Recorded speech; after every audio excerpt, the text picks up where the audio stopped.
الله وبركاته. إن الحمد لله والصلاة والسلام على رسول الله وعلى آله وصحبه ومن نصره ووالاه. سبحانك لا علم لنا إلا ما علمتنا إنك أنت العليم الحكيم ولا حول ولا قوة إلا بالله العلي العظيم. أشهد أن لا إله إلا الله وحده لا شريك له وأشهد أن سيدنا محمدا عبده ورسوله والصفيه وخليله بلغ الرسالة وأدى الأمانة ونصح الأمة وتركنا على محجة البيضاء ليلها كنهارها لا يزيغ عنها إلا هالك. أما بعد فإن أصدق الحديث كتاب الله وخير الهدي هدي المصطفى محمد صلى الله عليه وآله وصحبه وبارك وسلم. شر الأمور محدثاتها وكل محدثة بدعة وكل بدعة ضلالة أو كما قال صلى الله عليه وآله وصحبه وبارك وسلم. Tuan-tuan yang dirahmati Allah Subhanahu wa taala sekalian, alhamdulillah kita masih lagi bersama-sama untuk menghabiskan sisa-sisa baki surah Yusuf yang panjang. Nah, tuan-tuan yang dirahmati Allah Subhanahu wa taala, untuk mukadimah kita pada hari ini. Tapi saya nampak hari ini macam ramai ke selain pada manusia pada aku no. Baik, tuan-tuan yang dirahmati Allah Subhanahu wa taala sekalian,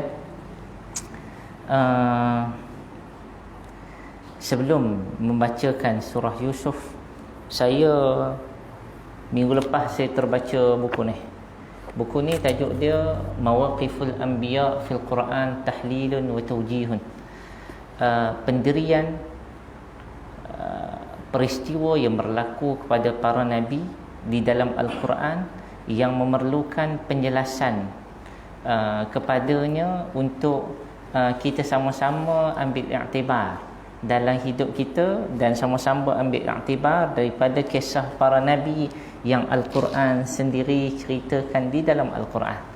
Tuan-tuan yang dirahmati Allah Subhanahu wa taala, sebab dia ada kaitan sedikit jauh dengan Nabi Yusuf, tetapi tetap ada kaitan dengan kehidupan kita. Baik, tuan-tuan yang dirahmati Allah Subhanahu wa taala sekalian, di antara nikmat yang Allah Taala berikan kepada kita, tuan-tuan, selama mana kita hidup atas dunia ni, apa yang nikmat yang tuan-tuan rasa tuan-tuan sangat seronok apabila tuan-tuan dapat atas dunia ni? Tuan-tuan rasa bahagia, rasa selesa. Isteri yang salihah, kan? Cantik saja tak cukup kalau tak salihah, kan? Muka cantik perangai bodoh tuan-tuan tak mau, kan? Lagi maskan, tempat tinggal, seperti mana kata hadis Nabi sallallahu alaihi wasallam, tempat tinggal yang luas. Luas itu adalah objektif, benda yang subjektif. Luas mata memandang ataupun luas cara kita memandang. Sedangkan rumah Nabi sallallahu alaihi wasallam luas tak, tuan-tuan? Rumah Nabi bila kita pergi Masjid Nabawi, kita akan bagi salam kepada Nabi, Assalamualaikum ya Rasulullah, di sebelah kiri kita. Bila kita jalan nak keluar tu, sebelah kiri kita, Assalamualaikum ya Rasulullah. Yang mana Nabi kata kalau kita bagi salam semasa hidup Nabi sallallahu alaihi wasallam, bermakna kita bagi salam ketika mana Nabi masih hidup. Maksud dia secara live kita bagi salam kat Nabi, Nabi sallallahu alaihi wasallam menjawab akan salam kita. Baik. Cumanya bila kita lalu tu, kita kena observe, kita kena tengok Nabi sallallahu alaihi wasallam ketika mana kita bagi salam tu, Nabi duduk di dalam makam baginda lah, darihah, kita panggil kubur Nabi. Kubur Nabi ni dalam rumah siapa, tuan-tuan? Rumah Nabi. Pandai, takkan dalam rumah orang, kan? Mestilah rumah Nabi. But rumah Nabi ni rumah isteri-isteri Nabi. Sebab itu kita ada surah Al-Hujurat. Hujurat tu cerita tentang apa? Al-Hujurat maksud dia rumah-rumah ataupun bilik-bilik isteri Nabi. Hujurat ini rumah ataupun bilik yang bagaimana bentuknya? 4 segi tepat ataupun 4 segi sama ke, asalkan 4 segi hujurat. Contoh dia ni, masjid ni hujurat. Dia tak macam masjid bulat. Tak. Ni hujurat. Cuma hujurah pada hadis dan ayat Quran cerita tentang apa?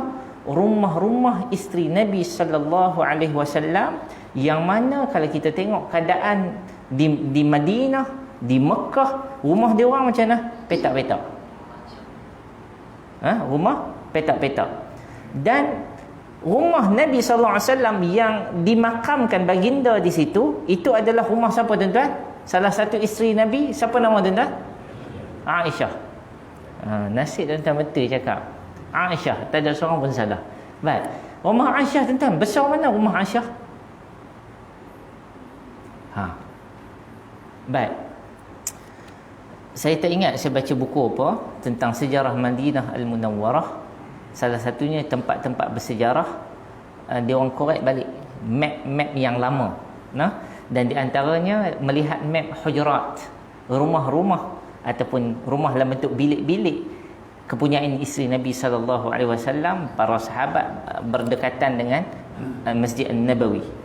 Maka sekiranya kita ambil rumah Aisyah, ukur rumah Aisyah, besar dia besar mana tuan-tuan? 4.5 meter, darat 5.5 meter. 4.5 meter tuan-tuan, darat 5.5 meter. Besar ke kecil tuan? Tak besar mana pun. Sebab itu apabila ayat Quran turun, laqad kana lakum fi rasulillahi uswatun hasanah liman kana yarjullaha wal yawmal akhir wa dzakarallaha katsira. Pada diri Nabi sallallahu alaihi wasallam itu, perkataan Nabi, perlakuan Nabi, akhlak Nabi, segala-galanya yang sadarat, yang keluar daripada Nabi sallallahu alaihi wasallam adalah uswah hasanah, adalah satu uswah, satu bentuk uswah. Kita nak terjemah apa tuan-tuan? Saya tak tahu nak terjemah. Uswah apa dia Ustaz?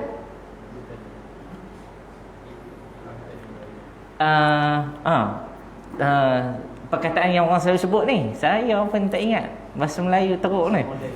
Role model. Baginda sallallahu alaihi wasallam adalah role model yang terbaik bagi sesiapa yang berkehendakkan kepada Allah, yang berkehendakkan kepada hari akhirat, yang mengingati Allah banyak-banyak. Mereka ini menjadikan Nabi sallallahu alaihi wasallam sebagai role model.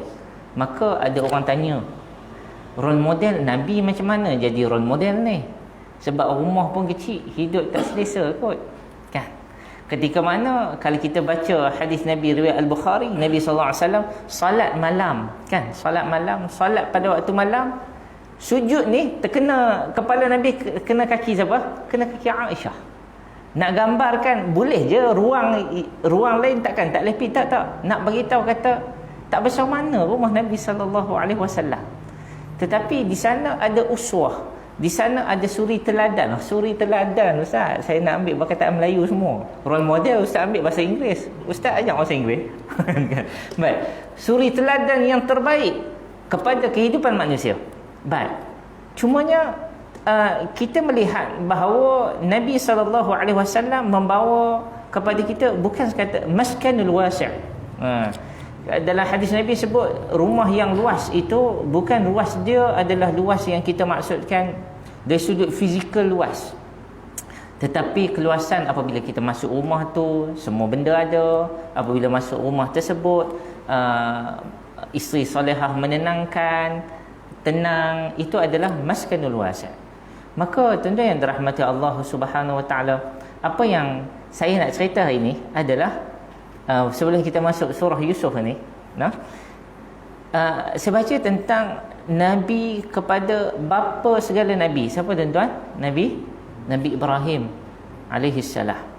Nabi Ibrahim alaihissalam, Allah Subhanahu Wa Taala uji kepada Nabi Ibrahim, iaitu tidak diberikan anak. Tidak diberikan anak kepada Nabi Ibrahim alaihissalam dalam tempoh yang sangat lama.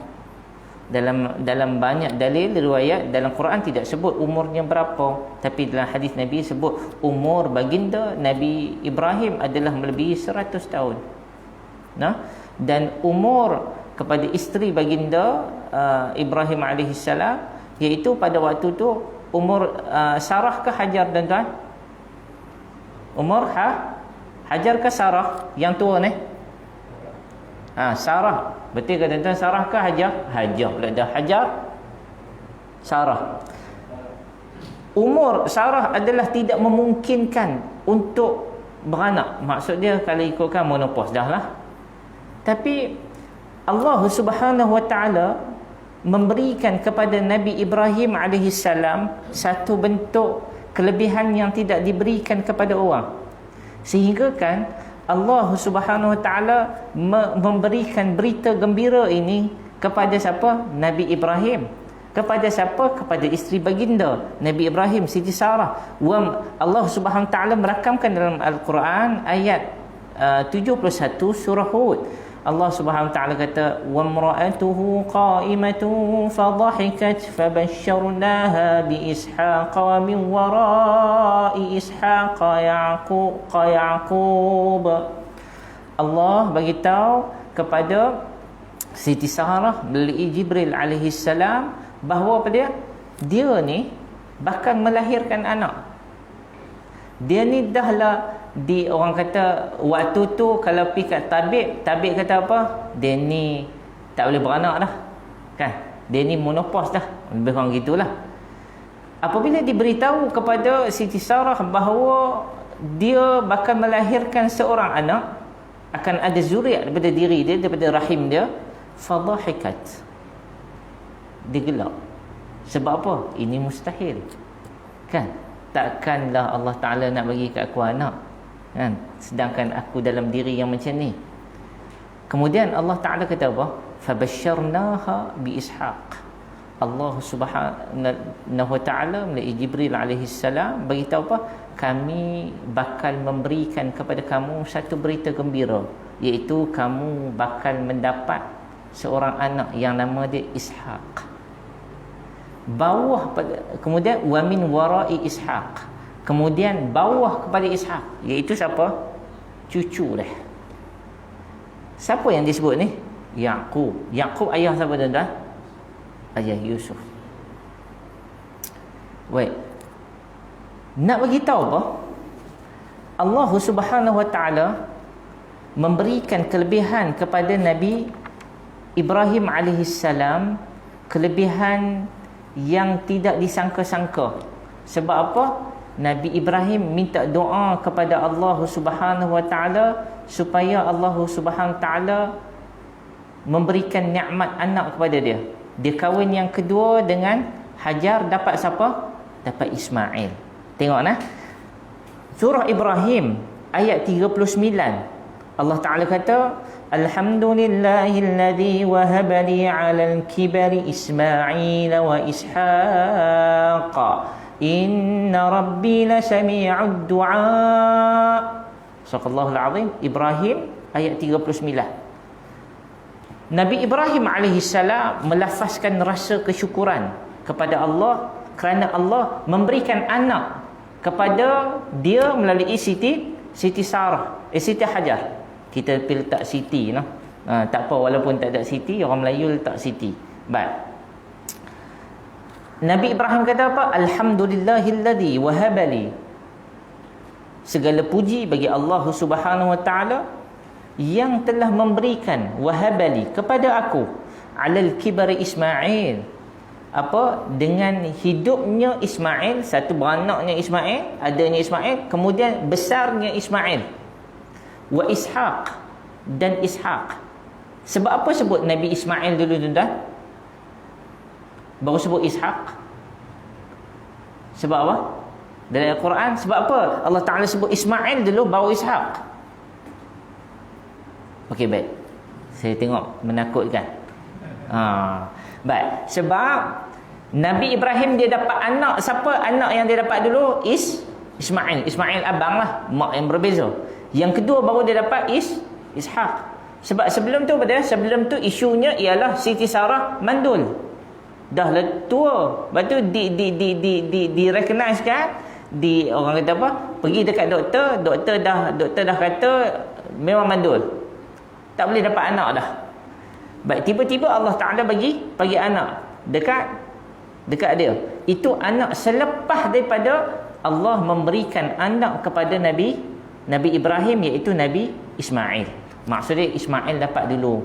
Bila Ismail dapat, Nabi Ismail ni Allah Subhanahu Wa Taala merakamkan dalam ayat Quran, Nabi yang paling banyak mengucapkan Alhamdulillah. Dalam Quran, Nabi apa yang paling banyak mengucapkan Alhamdulillah? Nabi Ibrahim alaihissalam. Di antara Nabi apa yang paling banyak melafazkan doa kepada Allah Subhanahu Wa Taala di kalangan para Nabi dalam Quran? Nabi Ibrahim alaihissalam. Maka Syekh Salah Abdul Fattah Al-Khalidi, dia kata dalam buku ni, dia kata apa? Apabila benarlah kata Allah, la in syakartum la azidannakum wa la in kafartum inna azabi lasyadid. Siapa yang Allah Taala berikan kepada dia satu nikmat, dia bersyukur. Syukur ni salah satu pada tuan-tuan, kita sentiasa sebut alhamdulillah. Allah bagi kat kita apa yang kita ada pada hari ini. Kita tidak menyatakan, kita tidak, orang kata, tidak komplain kepada Allah. First word yang Nabi Ibrahim sebut apa? Alhamdulillah. Apabila Nabi Ibrahim alaihissalam menyebut alhamdulillah, Allah Subhanahu Wa Taala menggandakan. Sebab tu lepas tu Allah memberikan kepada Nabi Ibrahim apa? Memberikan kepada Nabi Ibrahim dengan anak yang tidak disangka-sangka dari ibu yang pertama, iaitu Siti Sarah, dapat anak yang bernama Ishaq. Maka apa yang kita boleh ambil iktibar ialah bagaimana Allah memberikan kepada Nabi Ibrahim akan nikmat yang melimpah ruah. Yang pertama, manusia sebagaimana Nabi Ibrahim, sebagaimana kita, macam mana nak dapat nikmat? Allah Ta'ala bagi kita sikit nikmat. Yang paling penting, kita sentiasa bersyukur kepada Allah Subhanahu Wa Ta'ala. Sentiasa sebut apa? Alhamdulillah. Kemudian baru dia dapat Ishaq. Baik, tuan-tuan yang dirahmati Allah Subhanahu Wa Ta'ala, kalau tuan-tuan baca lagi ayat Quran, tuan-tuan akan nampak apa? Perkataan yang Allah Subhanahu Wa Ta'ala sebut kepada Nabi Ibrahim alaihi salam ketika mana Nabi Ibrahim masih hidup. Baik, apa yang Allah Subhanahu Wa Ta'ala berikan kepada Nabi Ibrahim alaihi salam? Tengok nah. Kalau tuan-tuan baca surah Al-Baqarah, Nabi Ibrahim, bagaimana Allah Subhanahu Wa Ta'ala sebut kepada dia, am taquluna inna Ibrahim wa Ismail wa Ishaq wa Yaqub wal asbat. Baik. Dan kalau kita tengok ayat yang lain, apa yang saya nak sebut kepada tuan-tuan ialah sana.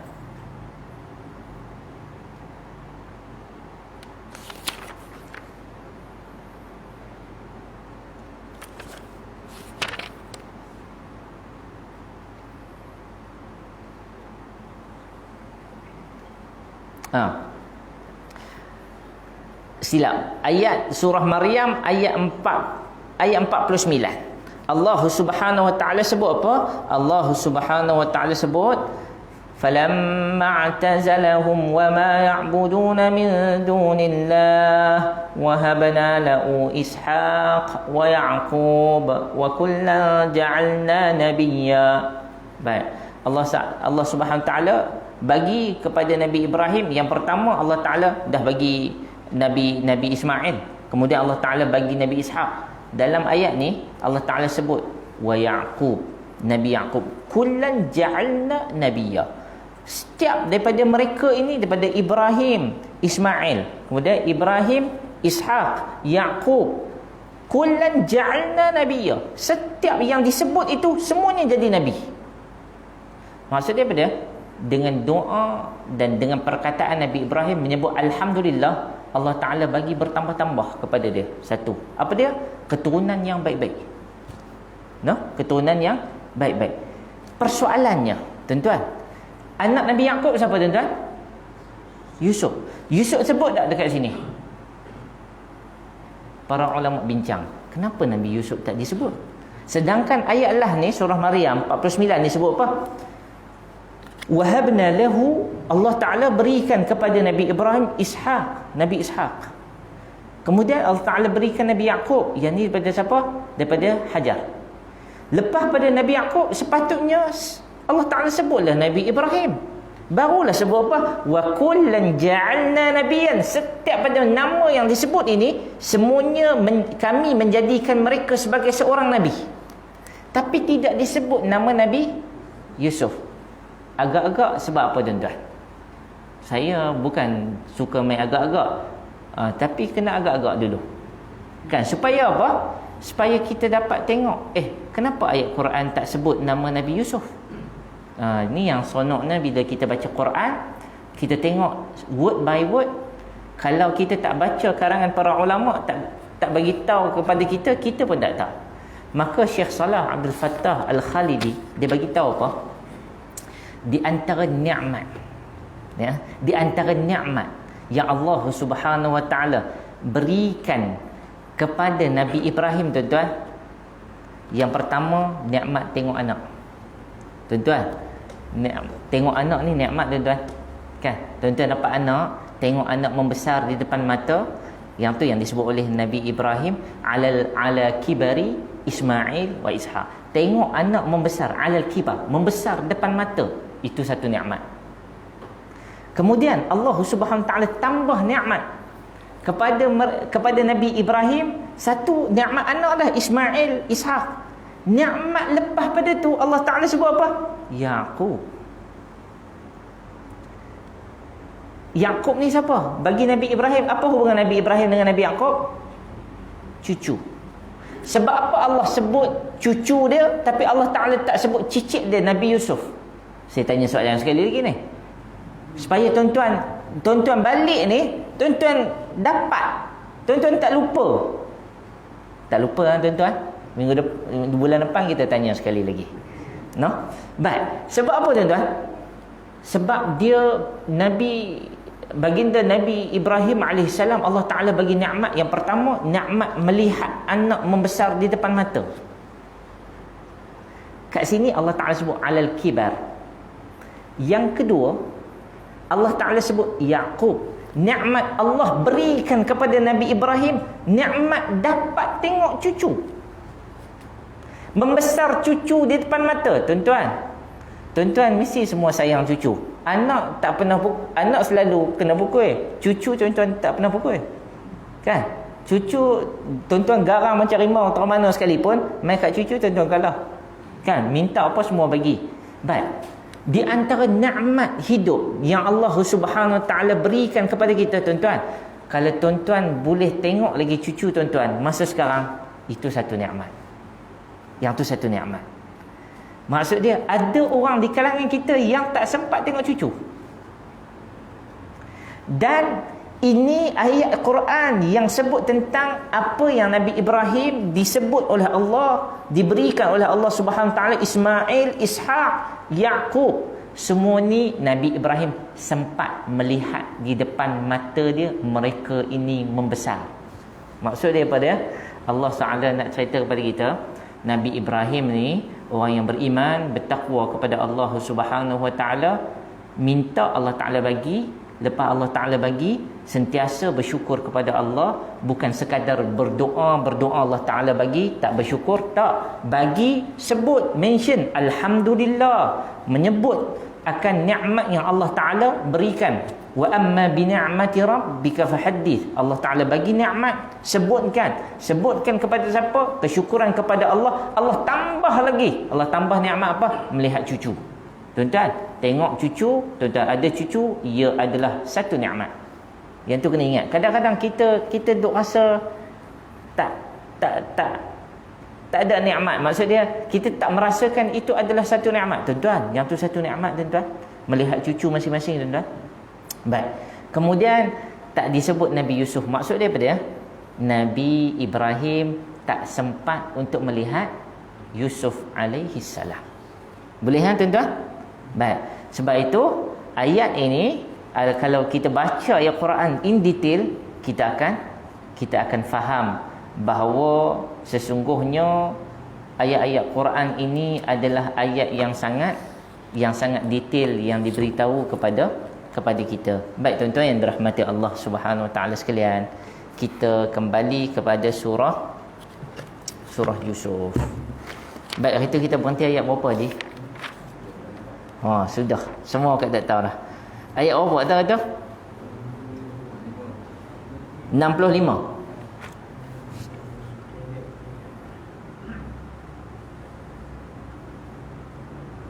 Baik.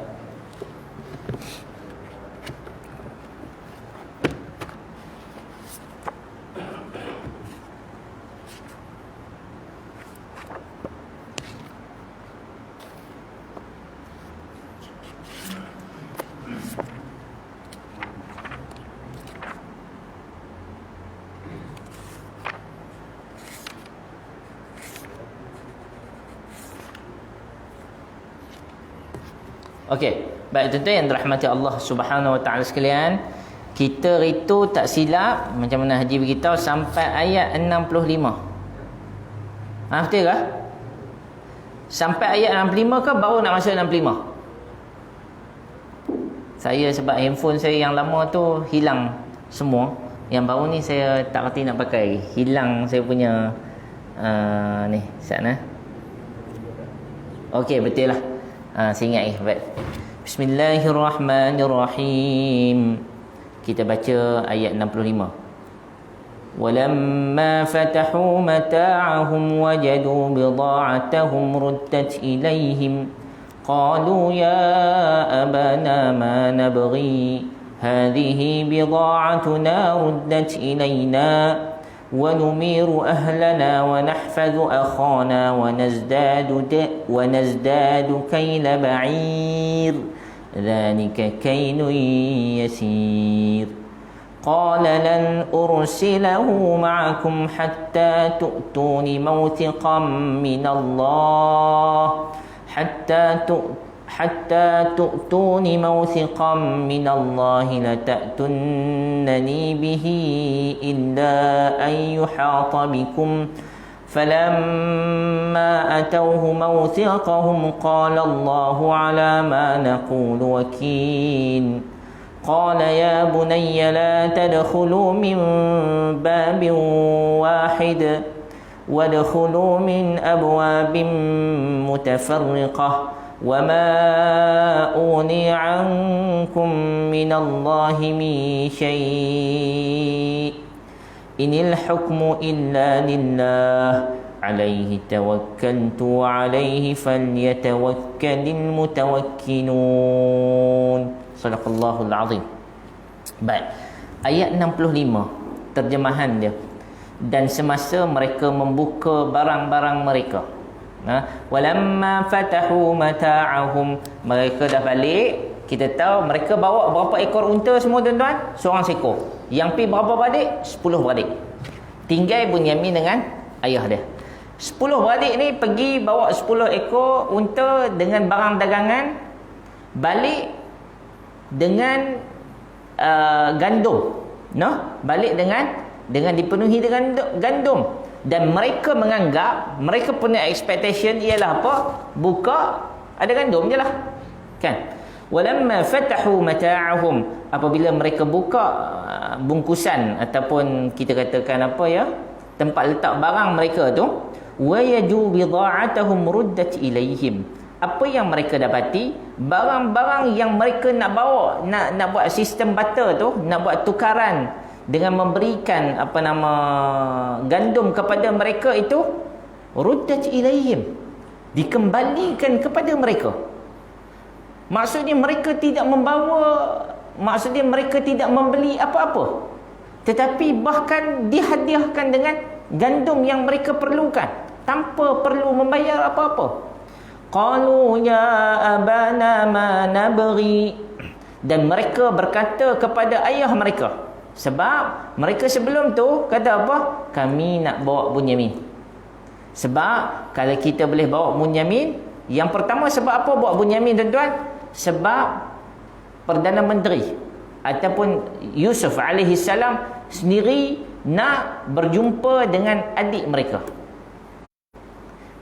Baik. Yang kedua, kita tahu hari itu Nabi Yusuf alaihi salam menggunakan dua pendekatan. Yang pertama at-targhib, yang kedua at-tarhib. Sekali lagi tuan-tuan, at-targhib apa dia tuan-tuan? At-targhib tu tuan-tuan, pendekatan menggalakkan ataupun pendekatan yang baik. Kan mereka dilayan oleh Nabi Yusuf dengan layanan yang terbaik, dahlah daripada negara luar, bukan daripada negara Mesir. Kemudian diberikan bantuan. Kemudian bantuan itu diberikan tanpa, sekarang ni mereka sedar, tanpa membayar apa-apa pun. Diberikan penuh dalam orang kata simpanan barang mereka tu penuh dengan qamah, penuh dengan gandum. Maka pendekatan yang kedua ialah pendekatan secara tarhib, iaitu aku dah buat baik dengan korang semua. Kalau korang tak buat mai seorang lagi adik kamu, aku tak bagi dah. Nampak tak? So baik pun baik juga, ancam pun ancam juga. So mereka ni fikir dia ni memang baik. Dan ancaman dia pun memang dia ni adalah orang yang paling berkuasa di Mesir selepas Raja Mesir. Dan kita pun dah cerita hari tu, cerita bab Raja Mesir tuan-tuan. Lepas pada ni akan jumpa tak cerita Raja Mesir tuan-tuan? Tak jumpa dah. Raja Mesir jumpa waktu bila? Waktu kita baca Raja Mesir mimpi, kemudian Raja Mesir berjumpa dengan Yusuf. Kemudian tak ada dah cerita Raja Mesir. Apa hikmah dia tuan-tuan? Hikmahnya nak cerita bahawa Nabi Yusuf adalah sangat berkuasa. Sehingga kan raja memberikan kuasa sepenuhnya kepada Nabi Yusuf AS untuk menjalankan ataupun untuk run negara Mesir pada waktu 14 tahun tersebut. Diberikan sepenuhnya kepada Yusuf.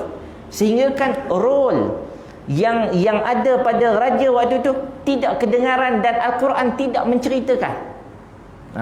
Macam dia bagi arahan, Perdana Menteri buat, dia duduk kat istana lah, gitu cerita dia. Maksudnya semuanya nampak waktu tu yang sangat berkuasa siapa? Yusuf. Orang yang berkuasa ni nak buat apa pun boleh buat. Dan Yusuf berkuasa di negara yang paling power pada waktu tersebut dalam dunia, iaitu Mesir. Yang paling maju sekali, iaitu Mesir. Maka apa yang mereka kata ke ayah mereka, qalu ya abana ma nabri, wahai ayah, seperti mana yang raja tersebut minta, Perdana Menteri tersebut minta, iaitu Yusuf. Dia minta supaya kita bagi, wahai ayah, apa lagi yang kita nak? Dahlah kita dapat barang yang kita nak. Kemudian barang yang nak kita bagi tu mereka tak ambil pun. Baik sungguh si Yusuf ni, dia orang tak cerita lah Yusuf, dia orang tak kenal Yusuf. Baik sungguh raja ni, baik sungguh Perdana Menteri ni. Hadhihi bida'atuna ruddat ilaina, wahai ayahanda, kami nak cerita sekarang ni barang yang kami bawa ni dikembalikan kepada kami. Barang yang kami bawa ni dikembalikan kepada kami, yang asalnya kami nak jadikan barang tukaran untuk mendapatkan gandum, dia bagi balik dekat kita. Wa namiru ahlana wa nahfazu akhana wa nazdadu kayla ba'ir dhalika kailun yasir.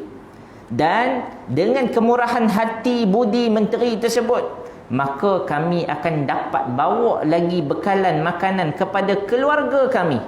Wa nazdadu kayla ba'ir, dan pada masa yang sama kami akan jaga saudara kami dengan kami wa nahfazu. Ni ayat dia. Wa nahfazu akhana, kami janji kami akan jaga ni adik kami ni yang paling kecil, Bunyamin ni. Kemudian dia kata apa? Wa nazdadu kulla ba'ir, dan pastinya kita akan dapat tambahan makanan lagi satu unta. Banyak, bukan sikit, lagi satu unta. Pemberian itu zalika kailun yasir, pemberian yang sebanyak itu adalah mudah-mudah untuk menteri tadi nak pastikan kita dapat kalau kita ikut arahan dia. Sebab kita dapat ni mudah, kalau kita ikut arahan dia bawa sebelah orang, lagi mudah untuk kita dapat. Baik, tentu yang dirahmati Allah Subhanahu wa taala, kita masuk pada ayat 68. Tadi ayat apa dah? 66. 66 tak masuk lagi. Minta maaf tuan-tuan. Dia dikalut je dah. Qalu lan ursilahu ma'akum hatta tu'tuni mawthiqan min Allah la ta'tunnani bihi illa an yuhata bikum falamma atawhu mawthiqahum qala Allah ala ma naqulu wakil. Baik, ayat 66 Nabi Yaqub alaihi salam kali ni dia kata apa? Lan ursil ma'akum. Lan ursilahu ma'akum. Tuan-tuan, perkataan lan ni apa dia? Lan ni adalah ayat penafian. Lan ni maksud dia nafikan sampai mati pun. Kalau ayat yang lagi ganah, sampai kiamat pun aku tak benarkan. Nah, sebab tu kita dah baca ayat Quran, walan tarda ankal yahud walan nasara. Tidak akan meredai orang Yahudi dan orang Nasrani kepada Islam. Lan tu maksud dia lan litabid. Takbid ni abad. Abad ni apa dia? Abad ni 100 tahun. Maksud dia mana ada orang nak hidup 100 tahun. Selama-lamanya aku tak akan benarkan. Sampai kiamat pun aku tak akan bagi. Kata Nabi Yaqub kepada anak-anak dia supaya melepaskan adik kepada Yusuf Bunyamin ni, dia kata apa? Lan ursilahu ma'akum hatta tu'tuni mawthiqan minallah. Aku tidak akan sesekali sampai hari kiamat melepaskan Bunyamin ini pergi bersama-sama dengan kamu sehingga kamu bagi satu perjanjian bersumpah kepada aku dengan nama Allah bahawa kamu akan bawa dia balik kepada aku dengan selamat. Baik tuan-tuan, sebelum ni dia lepaskan kan? Kali ni boleh lepaskan. Syarat dengan apa? Syarat dia bersumpah. Wallahi wa tallahi wa billahi. Angkat sumpah depan bapa mereka, yang mana mereka tahu bapa mereka ni nabi. Kalau mereka angkat sumpah dengan nama Allah di depan Nabi Allah, pastinya sesuatu akan berlaku. Kan? Maka mereka disyaratkan oleh Nabi Yaqub alaihi salam, hampa kena sumpah depan aku untuk boleh bawa dia, tapi dengan syarat kena bawa dia balik kepada aku dengan selamat. Jangan jadi macam Yusuf dulu. Baik. Kemudian apa kata Nabi Ibrahim? Illa an yuhata bikum, kecuali jika kamu semua dikepung dan orang kata dikalahkan oleh pihak musuh. Sebab apa Nabi Ibrahim sebab apa Nabi Yaqub kata macam tu? Musuh main mana? Tuan-tuan, sebab apa Nabi Yaqub kata apa? Aku nak kamu datangkan Yusuf semula, aku nak kamu bersumpah dengan nama Allah, kamu bawa Yusuf, kamu janji kena bawa balik Yusuf dalam keadaan selamat. Kecuali kalau tak selamat pun kamu kena kepung dengan musuh ataupun kamu dikalahkan oleh musuh, yang tu cerita lain.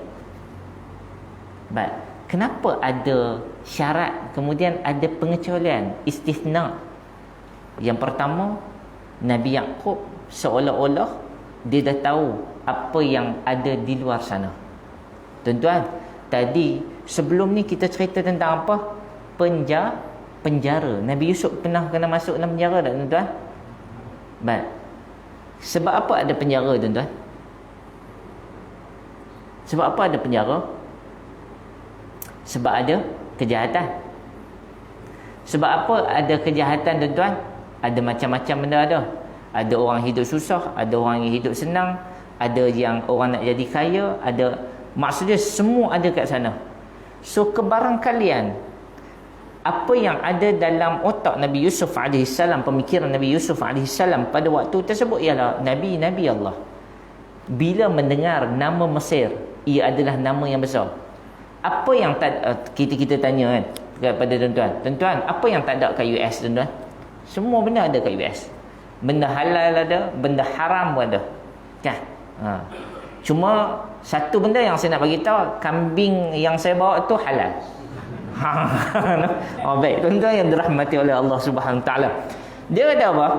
Nabi Yaqub AS kata, kecuali kamu semua kena kepung pihak musuh, kamu tak boleh nak balik sendiri, nak balik kat sini, yang tu cerita lain. Maksud dia menggambarkan kejahatan, semua benda ada di Mesir.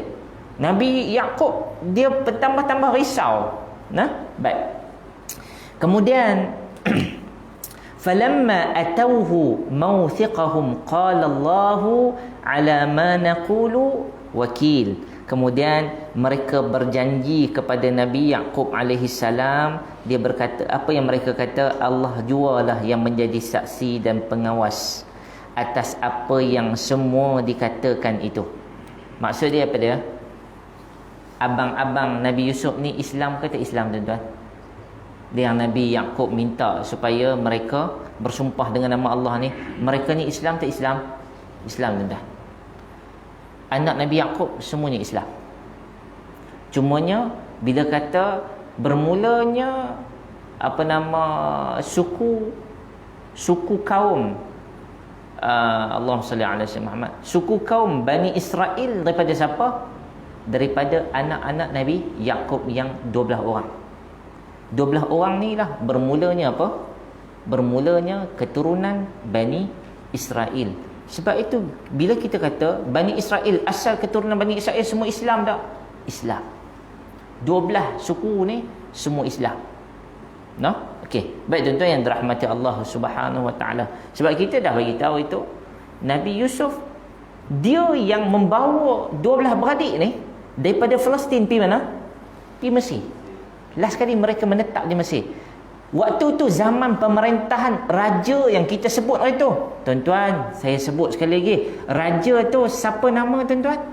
Zaman pemerintahan siapa? Sekali lagi saya sebut, tuan-tuan. Hyksos. Tuan-tuan, kita ni ada live. Nanti tuan-tuan dengar semula kan? Tuan-tuan dengar semula. Baik, nak beritahu, waktu tu Hyksos berkuasa. Hyksos berkuasa bukan zaman Firaun. Zaman Firaun, apa jadi kat 12 suku ni? Kena tindas. Sebab Firaun jahat.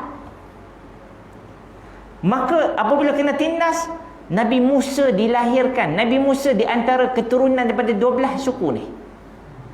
Apa tugas Nabi Musa alaihi salam?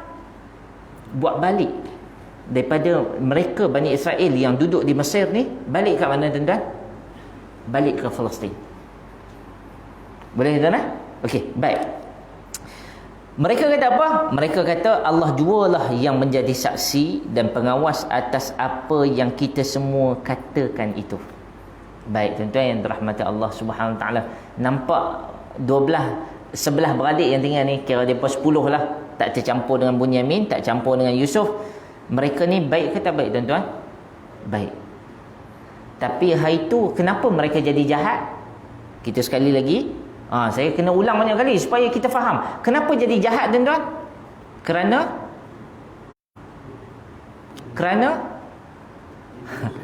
Kerana syaitan. Berasal pada jealous.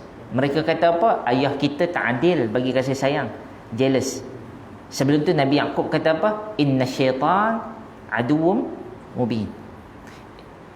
Syaitan adalah musuh yang sangat nyata.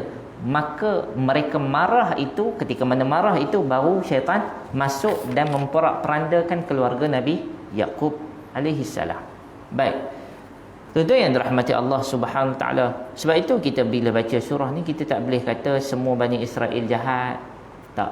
Nah, Bani Israel tu adalah mereka yang beriman kepada Allah Subhanahu Wa Taala. Baik, tuan-tuan yang dirahmati Allah Subhanahu Wa Taala, sikit lagi bolehkah saya ambil ayat sikit lagi nah? Sebab saya rasa saya dah lah sampai lambat.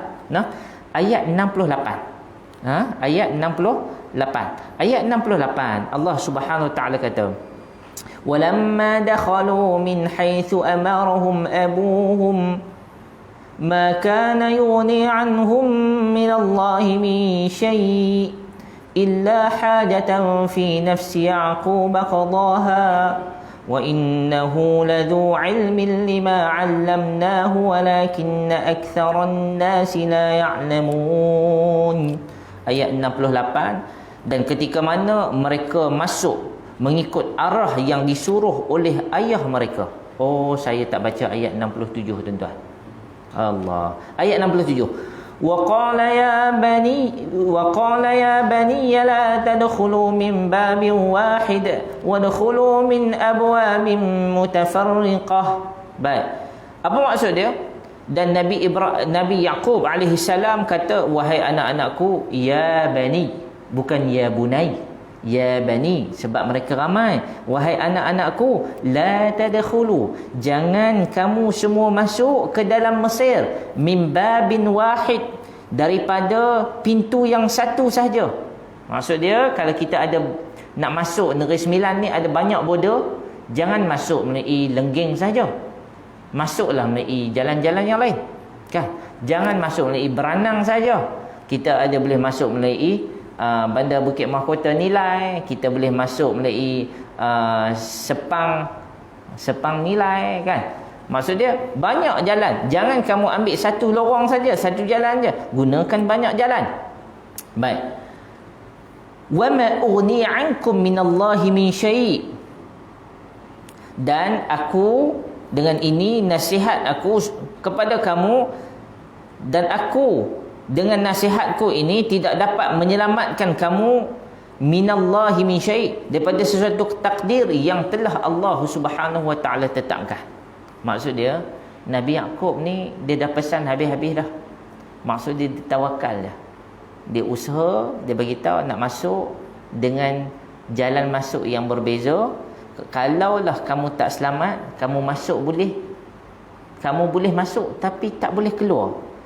Dan benda tersebut bukan keinginan kamu, Allah Ta'ala dah tetapkan. Nak buat macam mana? Ia adalah ketetapan daripada Allah Subhanahu wa Ta'ala. Inil hukmu illa lillah. Kuasa menetapkan suatu hukum itu, sebab musabab itu semuanya daripada Allah Subhanahu wa Ta'ala. Apa yang Nabi Yaqub ajar kepada anak-anak dia ni? Nabi Yaqub ajar kepada anak-anak dia, yang pertama, strategi. Masuk daripada jalan yang pelbagai. Sebab apa? Sebab Nabi Yaqub dah dapat baca Mesir ini bukan sekadar ada something yang baik, di sana ada benda yang buruk. Bila kita tahu jalan masuk yang banyak, kita boleh tahu jalan keluar yang banyak. So, maksud dia, bila dah masuk tu melalui jalan yang berbeza, masing-masing adik-beradik yang masuk di jalan yang berbeza ni, masing-masing tahu laluan masuk dekat mana, nanti laluan keluar, hampa pandai-pandailah bincang nak keluar ikut jalan mana yang terbaik, shortcut kat mana, dekat mana yang paling banyak sekatan, dekat mana yang paling banyak polis, dekat mana yang paling banyak immigration, hampa dah tahu dah. So pandai-pandailah. Wa ma ughni 'ankum minallahi min syai', inil hukmu illa lillah. Kecuali ia adalah ditetapkan oleh Allah Subhanahu wa Ta'ala, sebab musabab kamu tak boleh nak keluar. Allah Ta'ala dah tetapkan. Aku nak buat macam mana? Nama dia pun alaihi tawakkaltu. Aku hanya bertawakal kepada Allah Subhanahu wa Ta'ala. Wa alaihi falyatawakkalil mutawakkilun. Dan Nabi Yaqub AS kata apa? Hanya kepadanya lah, iaitu Allah, aku bertawakal, dan hanya kepadanya lah aku berserah diri kepada Allah Subhanahu wa Ta'ala. Maksud dia, Nabi Yaqub kali ni kalau dia hilang semua. Anak dia 12 beranak tu kalau hilang, habis hilang semua. Sebab itu Nabi Yaqub kata, wa alaihi falyatawakkalil mutawakkilun. Betapa aku ni sesungguh-sungguhnya aku menyerahkan segala-galanya. Setelah dah usaha, bukan sekadar bertawakal, aku dah usaha dah, suruh dah anak aku buat sekian. Kalau tak, nak buat macam mana? Baik tuan-tuan yang dirahmati Allah Subhanahu wa Ta'ala, nanti kita akan masuk bagaimana mereka Nabi Yaqub punya anak ni, kali ni dia memang ikut betul-betul arahan Nabi Yaqub alaihi salam. Mereka masuk melalui jalan yang disuruh. Kalau kita baca ayat 18 nanti, masuk melalui jalan yang disuruh oleh ayah mereka, iaitu Nabi Yaqub alaihi salam. Maksud dia, mereka ni memang sungguh-sungguhlah ikut cakap Nabi Yaqub alaihi salam, sebab mereka telah bersumpah, terikat dengan sumpah. Yang menjadi saksinya adalah Nabi Yaqub alaihi salam. Kemudian kita akan cerita nanti tuan-tuan, ayat 69, mereka masuk, mereka berjumpa dengan Nabi Yusuf, menteri itu. Kemudian Yusuf tengok siapa? Yusuf tengok Bunyamin. Apabila dia tengok Bunyamin, maka kita akan tengok episod baru, dia perkena balik mereka ni. Dia buat apa? Dia buat tuduhan kepada Bunyamin. Dia buat tuduhan apa? Bunyamin mencuri. Oleh kerana Bunyamin mencuri, dia dikenakan tindakan. Oleh kerana dia berada di negara aku, di negara Mesir, maka aku kena tahan dia. Maka mereka ni terpaksa balik nanti. 10 beradik ni balik, hilang pula Bunyamin, kan? Dah sumpah habis dah ni. Dan kita akan tengok pula macam mana mereka nak berhadapan dengan Nabi Yaqub AS. Dan bagaimana Nabi Yaqub AS ni, tuan-tuan, frust, kan? Kalau kita lah frust, tuan-tuan, dah tahu dah 10 beradik ni tak boleh harap padahal mereka ni dah habis baik dah buat dah, kan? Tapi sampai bagaimana Allah Subhanahu Wa Taala menetapkan drama ni sangat dramatik, kan? Cerita dia tak habis-habis, macam sinetron pada, kan, 200 episod, kan? So tuan-tuan yang dirahmati Allah Subhanahu Wa Taala, kita akan tengok nanti bagaimana Nabi Yusuf alaihissalam dia buat trik. Dia buat trik yang mana Bunyamin pun tak tahu.